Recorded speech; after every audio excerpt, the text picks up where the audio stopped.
You read the title? Play non-gacha games. Wait. Don't get mad. I know. A lot of gacha players don't like being lectured about playing other games, but let me explain and talk a little bit. Let a guy breathe. I play a lot of gacha games. Fate Grand Order started in a whole new era for me. My name is Snobu literally because of Fate Grand Order. I started playing Fate for Nobu and Okita. Those two idiots.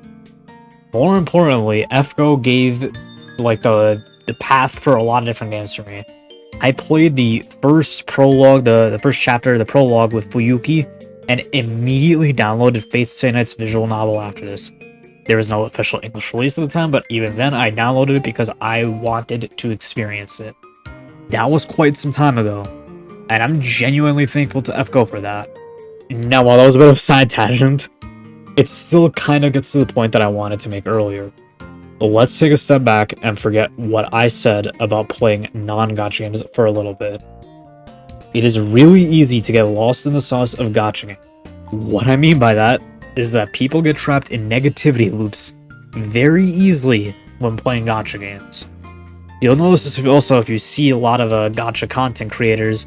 You'll look at Twitter and you'll get the same picture that I'm about to paint. From my experience, gacha communities, especially on social media, are usually storms of negativity where you will get hate no matter what you do. You will lose if you just engage with gacha in general. You like a gacha game, you'll get flack. You criticize a gacha game, you'll still get flack. Similarly, you will also lose if you want to do any gameplay discussions. If you want to play optimally and get dopamine from seeing a perfect run, you'll probably want to chase new units. And if you don't, depending on your gacha game of choice, that decision to skip a character because you don't care too much about optimization might make the game feel a lot worse. I'm sure that my decision to not roll Saraydra, or what I think that's her name, will probably hurt my fine-on use cases. But at the current moment, I'm alright with that. Even while writing these notes for my video, I'm thinking about how I am going to probably have to roll for E2 Firefly and E1 Fugue because I want to use Firefly. But now that I need to do that, I'm going to have to interrupt my path to trying to get an E6 Saber just because I like both Firefly and Saber. If it wasn't for the gacha aspect of HSR, I'd probably be a lot less annoyed overall, as I'd probably just be smacking everything with Excalibur and enjoying myself. Now, I know this just sounds like I'm ranting about my grievances about gacha games as a genre, and you might be going, "Oh, Snowboo, you're just mad that you're not super lucky or rich enough to pull all Eidolons that you care about or any cone that you want." And, I mean, yeah, sure, you kind of are right, but you're also kind of proving my point. Gacha games frequently feel bad when you can't see your favorite character push through. People love seeing Haru Urara push through and win in Uma Musume. They wanted to even win the Arima Camp, just because they want to root for her. I may want my Firefly to clear, but at E0 with an E0 Rame, with an E0 Fugue, at the current moment, that's not something I can expect. And maybe you'll say it's a fool's errand to expect that a character will clear well forever, and I'll take that one on the chin, that is correct. But I'll also tell you that not even once have I regretted my decision to invest in certain units like Tenochtitlan and the FGO, nor have I regretted investing in Snow White and Nikke, because both units, even if they're showing their age, are usable. I can force them into content that they're not intended for. Firefly I can't say the same for, which makes me a little sad because I do like her, as controversial as that is. So let's review a little bit. Gacha game communities, usually, as I described, are like negativity whirlpools. They feed off of negativity. Case in point, you could look at Kuro and Hoyo fans constantly acting like rabid animals to each other on Twitter whenever they can. They are always dunking on each other, looking for the next thing to say. And gacha games, gameplay-wise, while fun, usually brings out some negativity because gacha games inherently want you to spend more on them, so they'll try to get you to spend any way possible. Sure, you can beat Pollux, or you can beat the Cryo Secret Source Automaton thingy in Genshin. They're doable without casters or Escoffier, but designing the game like this just doesn't feel good. People will scream skill issue. I really don't know why you refuse the possibility that your game is not perfect. It is no secret that I like Blue Archive, but if you were to ask any player who plays Blue Archive, they would tell you without any hesitation that Greg sucks as a boss, and they'd probably drink NYC subway water over only having Greg on the rotation. I want to make one last point about gacha games before I get to a larger point. So please stick with me a little longer, even if it is a little negative and you're already getting annoyed at me, please stick through. I like a lot of gacha game stories. Hyper Moon fans on Twitter will scream about how dog water or how dog shit FGO is, but I can't help it when I say that I genuinely loved Lost Belt 6. It's remained my favorite gacha story all this time, even when others did an exceptional job, like with Blue Archive's final chapter or Finon story. Even outside of gacha games, Lost Belt 6 is a story I want to be animated as a standalone anime the most, if anything, because I think this story stands well on its own, and I think that generally speaking, I want people to get to witness it. I want my friends to be able to watch it because they're not playing FGO. I want them to see the story and to understand why I like it so much. I think it was a beautiful story. But even with that, there are two major failings of gacha game stories, which is that we will never know if they're actually going to ever be completed, and the forced pacing of these games. The first one I think is pretty self-explanatory. We don't know if gacha games will get shut down at any moment or if they just will stop. But what I mean about forced pacing is that stories are artificially stretched out and will naturally be worse because the pacing suffers while devs stretch out the story to put out more banners because the devs have to put revenue and the character banners above all else. I love FGO, but being stuck in an ordeal called Purgatory, even if it helps certain characters like MASH develop, does hurt the story's pacing. Amphorios might be good in the current patch, but the story being divided the way it is really isn't helping it feel good.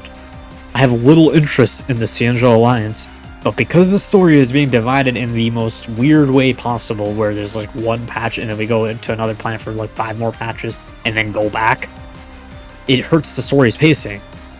I don't care about the story for the Cianjo Alliance at all because of that. That is what I mean by forced pacing. The story being arbitrarily divided or arbitrarily sped up or arbitrarily slowed down, and it is done so haphazardly, making the story feel poorly paced. Polio games and FGO are not the only ones who suffer from this, because I named those two, but there are other gacha games that suffer from this. Nikke paced certain character stories in a way that I just find confusing. There is currently a summer event for Dorothy going on right now, but I haven't read it fully. But Dorothy, for example, is supposed to be a major character, and it feels like her story pacing is so bizarre. We're dealing with Dorothy as a story arc, we're dealing with the Old Tales squad, we're dealing with the heretics like Behemoth, and then you have the arc itself, and with all these storylines happening, and Dorothy's kind of not really seeming to get much attention, at least from the part of the story I'm at, I'm not sure her story feels like it's going to ever be completed. I'm sure it will be completed, but will she find peace? Will she rejoin Snow White and the other Goddess Squad members? I don't know, because the game's pacing isn't inspiring confidence. Blue Archive, even if it might not be completely their fault, took a fat break from their main story chapters, so I don't fully know where we're going with the story, meaning less confidence. So while gacha games will have their highs, it feels like we're intentionally hurting the story being told by putting it in this format because the companies need to make their money somehow. So I ranted at you now about gacha games and their problems. Maybe you feel annoyed about my points, maybe you feel like I'm completely wrong. If that's the case, I envy you a little bit, because I do genuinely think all the points I've made are like proven via my own lived experience or through empirical evidence. I feel like that's the case. That's fine. Even if you disagree with me, I still want to make my point. Take a break from gacha games.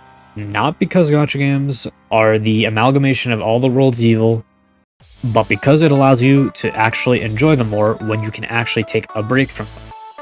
I made this video because I wanted to talk about some games I recently have either played or am playing that have allowed me to enjoy gacha games more, because I stopped treating gacha games as the main chore I need to do. I'll start with the most obvious one. I started playing Fate Samurai Remnant on my PC. people know, I mean, like, if you see my channel and the people I know, they know that I'm a Fate fan. So they expect me to play this. It's rather standard as a Fate entry. You participate in a Holy Grail War. You need to fight and discover the mystery behind the ritual. In Samurai Remnant's case, it's called the Waxing Moon Ritual. And I'm going to be honest with you. I hate the gameplay style for this game. I really do not like Dynasty Warrior style games. I believe they're called Musou games. I really hate the style of this game. Whenever Nintendo releases those directs and they have like, oh, Hyrule Warriors, Fire Emblem Warriors, I like roll my eyes. I hate that style of game. They feel terrible to me because it feels like they lacked impact. I'm also going to level with you. I think it's a poor fit for Fate as a franchise in general. I think a Souls-like game would have probably fit this a lot more, generally because Fate always has this idea that servants are impossibly stronger than humans. So having a Souls-like game where it's difficult to kill the boss really does kind of fit the genre.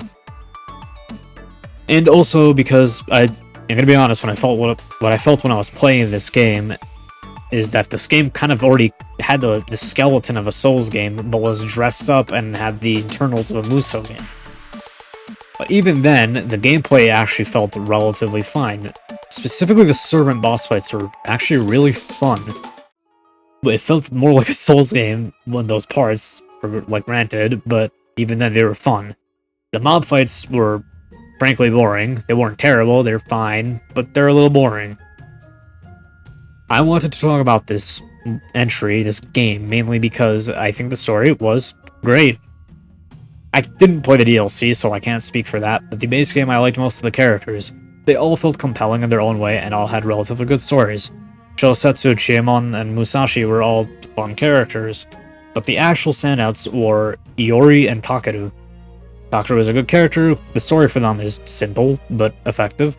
I won't divulge much because I would prefer avoiding spoilers generally for this video. I think all these games are worth a recommendation. But generally I want to point out Iori. Iori is the star of the show here. His internal conflict is like pretty outstanding. I think it's well written and it makes him fun to dissect. If you like discussing this kind of thing with like a deep character with a community, I think doing that would be a good idea for you to play this then. All in all, I'd say check out the game if you want to play a fun game that has the Fate formula of a Holy Grail War, but you also want like a deep character like Iori. The first game I actually played, taking a break from gacha games, was Miside. I beat this in one sitting, and frankly speaking, this game is kind of I want to say it's a little bit of the inverse of Samurai Remnant. The story is like fine. It's an anime girl horror game, so there's not much to say. A lot of like anime indie games, kind of like I like anime a lot. I mean, you should know that by the fact that I play all these gacha games, but a lot of anime indie games kind of have this like all painted with the same brush. Well, not all, but like a lot of them feel like they're painted with the same brush. Then maybe I hope that isn't like too insulting for Miside fans, because I do like the game, but there really isn't much to say about this game in terms of like the story. I think I bring up this game more because I want you to actually have the idea to try out games that you might feel like you might not like. I didn't care that much for Mita. I mean, she's a basic cute anime girl. Maybe I would have liked the game more if she had like white hair, but maybe. And I've talked about this with quite a lot of people, but I hate horror games, or I think that they're very bad games. I think the genre is kind of decrepit because they're usually just intensely boring. And Miside isn't the most interesting game of all time, but it was fairly interesting in a couple of aspects. It was not like sluggish to play, which a lot of horror games feel like walking simulators. This game was not that. So I actually did kind of enjoy my time on the game. Despite me not caring for the initial draw of Mita, I actually think the characters in the game were fairly likable in their own way. They're very tropey, but that's kind of the point of the game when you're getting like sucked into like a dating sim. The ending did also catch me a little off guard, I'm going to be completely honest, but all in all, generally speaking, I think it's just a fun game, with especially how short it was. Also, Mila is the best one. The last of the games I want to talk about are games that I'm currently playing. I restarted Deltarune Chapter 2. I beat the first one some time ago, but never got around to anything after that. Deltarune is genuinely fun, with a lot of comedy, and has a story that I think is fun to theorize around if you like being that lore guy. It's always in every game, like gacha games, like a lot of Hoyo fans are big lore fans, and I mean, like Skyrim is like another example. That was a lot of Skyrim lore people. Fate has a lot of lore people. So if you like lore, I think Deltarune is a fun one to go for, mainly because I think that you could theorize a lot. I don't have much to say besides try it out. I mean, it's pretty funny. There's a reason it has a lot of fans for it too. Another game I've been playing is 100 Line Academy. I think the name is like 100 Line Academy Last Defense. 100 Line Last Defense Academy, I think is actually the name. I just call it 100 Line Academy. Now, just looking at this game, yeah, some of you guys are probably gonna immediately ask, is that Danganronpa? And to that I'll say, I mean, same people working on it. 100 Line is a game I think definitely is best played blind. So I like strategy games, like 100 Line, mainly because they remind me a lot of games like Fire Emblem and your girls' Frontline 2s. So I'm happy with that, mainly because I think that this type of game is genuinely really fun, and it's also paired with a genuinely fun visual novel when you're not fighting. Gacha games, I think, are pretty frequently just visual novels with some gameplay slid in. Like, I'm gonna be completely honest, I don't dislike Blue Archive or Nikke's gameplay, but like, I'm mainly there for the visual novel part of the game. Or, I mean, I guess in Nikke, I'm there for the visual novel. I'm also there for, like, I don't know, like Dorothy and Snow White. Generally speaking, I think it's pretty easy to compare gacha games to this game because they both kind of are visual novels at their core. 100 Line Academy is obviously a complete story with gameplay, also like deeper gameplay attached to it, but that's exactly why I felt like a breath of fresh air. Getting to discover the truth, which I haven't even fully done yet, so don't say shit, you rats, is something I didn't realize I missed. Akame is a good protagonist, and the setting is interesting. I really don't have much bad to say. The variety of endings is also something I think is a pretty fun extra, as you can see some pretty goofy bad endings. If you played Fate Stay Night, some of the endings kind of just remind me of, like, the Tiger Dojos, which are pretty fun on their own right, but usually the Tiger Dojos, I think, are a lot darker. Well, actually, they're both pretty dark, but I think the Tiger Dojos also get more comedic with their endings. Generally, I think if you love multiple endings and mystery, you should just give the game a shot, give it a look. I think there's a demo on Steam, so try it out. It's a great game. Plus, spoiler alert, look at Kurara. It's cute. The last recommendation I want to give is my holy grail of gaming, which is Yakuza 0. I think this game is the most packed game for like what it gives. The game has comedy, it has drama, it has virtually every genre in it, yet for some reason it feels natural, it feels consistent, it's enthralling at every step of the way. The side quests were amazing, and Majima and Kiryu both became my goats. Gameplay, again, was amazing. I think this is probably one of the games that has a better gameplay out of the ones I've named. And, I mean, yeah, who doesn't love firing a slime gun at Mr. Shakedown? So now you've heard me rave about non-gacha games, and you're still not sold, and maybe you're even confused about what my point is somehow. My point is that gacha games put you in a loop of logging in without even thinking about it, and dragging yourself through the game, be it through the story or the gameplay, or arguing about others, about like whose casino den is the most fair.